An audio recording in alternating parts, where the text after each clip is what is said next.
document-là. Donc, il y a, selon ma petite expérience, deux types de rapports de stage que j'ai pu identifier.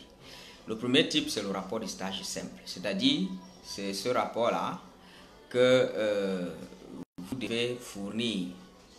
C'est-à-dire, après avoir effectué un stage dans une structure quelconque, et on vous demande de rendre compte de ce qui se passait à l'intérieur en présentant dans un premier temps la structure en question. Donc ça, c'est un rapport de stage simple. Et j'appelle simple pourquoi? Parce qu'il n'y a aucun thème.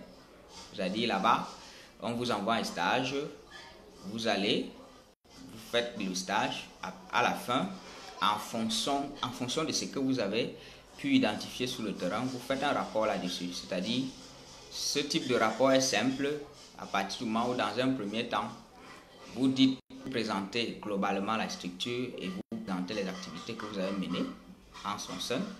C'est la première partie. Et la deuxième partie, vous essayez de montrer les difficultés rencontrées et de proposer des solutions pour la bonne marche de la structure. Voilà ce que moi je peux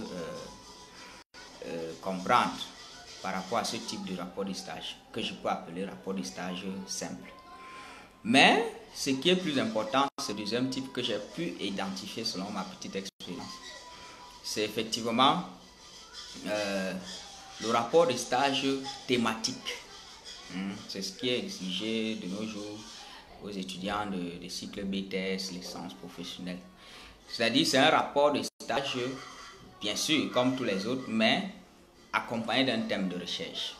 C'est-à-dire, l'étudiant, avant d'aller en stage, choisit un thème qui va guider son séjour en entreprise. Ou alors, étant en entreprise, identifie un problème qui pourrait questionner ou nourrir sa curiosité. Étant sur le terrain, il constate qu'il peut travailler dans ce domaine-là pour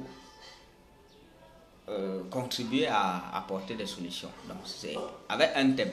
Donc, on peut appeler ça rapport de stage thématique.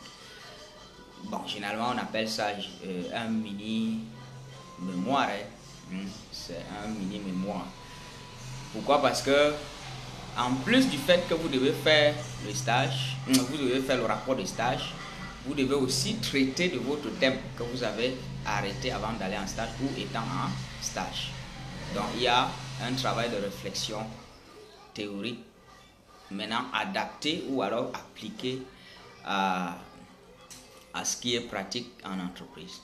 Ce type de rapport, c'est celui-là qui dérange un peu par rapport à son plan.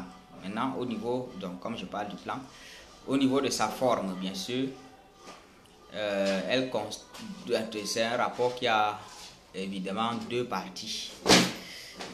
Sans oublier que l'introduction générale aussi, c'est comme un mini-chapitre, parce que ça doit être suffisamment long. J'ai parlé de mini-mémoire tout à l'heure.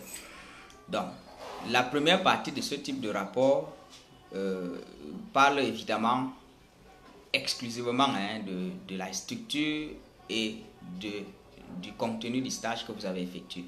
J'entends quoi par ça? Parce que si vous avez intitulé première partie, présentation et déroulement du stage par exemple, ça veut dire qu'à l'intérieur vous allez présenter dans un premier temps, c'est-à-dire dans le premier chapitre, la structure dans le cadre général avec tous ses services.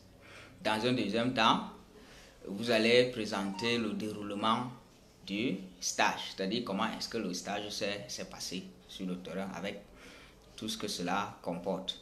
Maintenant, dans la deuxième partie, donc, c'est la partie consacrée au traitement de votre thème. C'est-à-dire, si vous aviez un thème, évidemment, comme je disais tout à l'heure, c'est un rapport thématique. Vous devez donc traiter votre thème dans la deuxième partie. Bien sûr, on est d'accord que c'est un thème qui ne sort pas du cadre de la structure dans laquelle vous avez effectué votre stage. C'est un thème qui a trait ou qui est relatif à la structure, qui concerne la structure, mais c'est un thème de recherche ou de réflexion qui vous a conduit à des résultats bien précis. En ce moment, vous intitulez, soit vous donnez le titre tout simplement de votre thème dans la deuxième partie, ou alors vous intitulez cela autrement. Et là-bas, comme c'est un thème qui est appliqué à la structure, normalement, là, dans la première partie de la deuxième partie, dans la sous-partie, c'est-à-dire le premier chapitre, vous devez présenter de façon globale la situation que vous avez vécue ou alors ce que vous avez observé par rapport à votre thème sur le terrain. Si c'est une technique de gestion que vous avez questionnée ou alors sur laquelle vous avez réfléchi, il faut identifier la technique appliquée dans l'entreprise. Vous exposez cela. Et maintenant, dans le deuxième chapitre de cette deuxième partie, donc, vous relevez les insuffisances en proposant des solutions. Voilà sur la forme ce qu'on peut dire du rapport de stage qui est accompagné d'un thème. Maintenant, sur le fond, généralement, c'est ça le problème. Parce que quand on a déjà le plan, maintenant, il faut passer à la rédaction. C'est là où il y a la gymnastique et toutes les difficultés du monde que nous avons généralement. Alors, qu'est-ce qu'on doit entendre par contenu? Le contenu, c'est le fond. Il y a d'abord l'introduction générale qu'il ne faut pas négliger parce que dans la plupart des temps, on a observé les étudiants négliger faire des introductions générales comme chapeau. C'est-à-dire, 1, 2, 3 phrases, on dit que bon, on a fait l'introduction générale. Non, l'introduction générale doit être comme un mini-chapitre, c'est-à-dire consistant. Et il y a toute une méthodologie pour l'introduction générale. Donc, on pourra peut-être revenir. Mais sachez que votre introduction générale doit être bien étoffée. En plus, maintenant, il faut, dans le premier chapitre, intitulé Présentation de la structure, montrer l'organigramme de façon complète. Si ce n'est pas une grande structure, si c'est peut-être un ministère, vous ne pouvez pas présenter tout l'organigramme du ministère, mais vous présentez l'organigramme du service dans lequel vous avez travaillé. Mais si c'est une petite structure, vous la présentez intégralement. Maintenant, vous montrez son fonctionnement, c'est-à-dire le fonctionnement des différents services. C'est ce qu'on appelle l'organisation et le fonctionnement de la structure. C'est ça qu'on attend généralement de vous dans la présentation de la structure.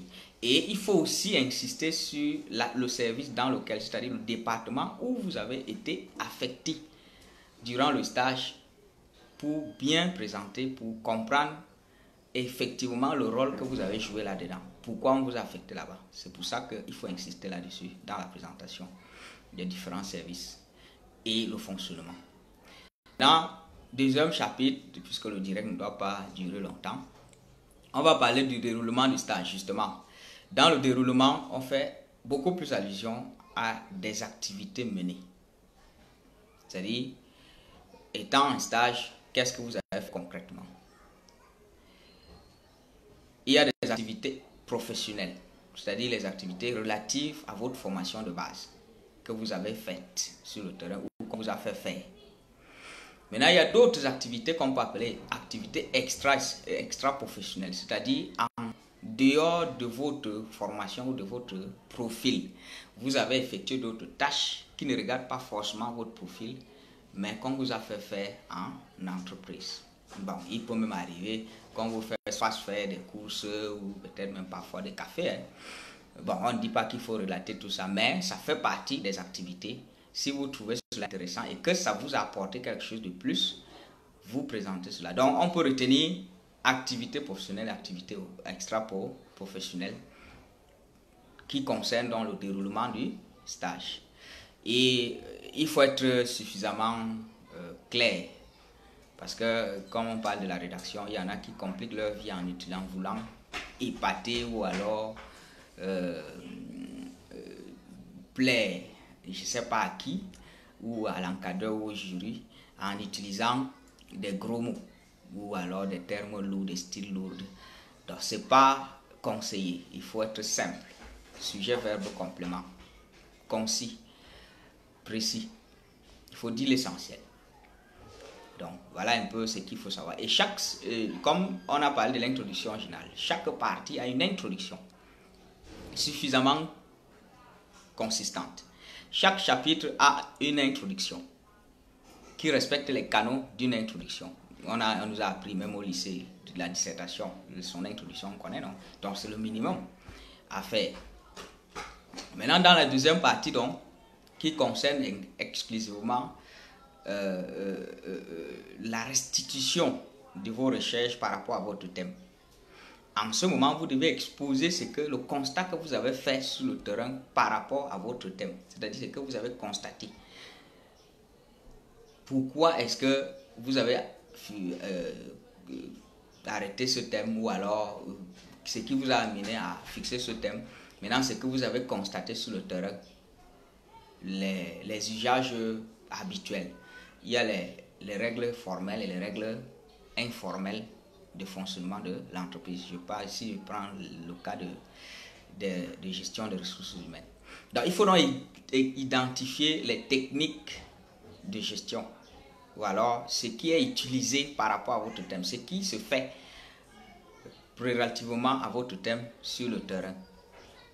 Parce que c'est à partir de là, quand vous allez apporter des appréciations ou des insuffisances, on comprendra sur quoi vous vous appuyez. Donc, ne faites pas des déclarations ou des observations en l'air. Donc, vous devez clairement exposer comment est-ce que les choses se passent selon telle question, telle problématique.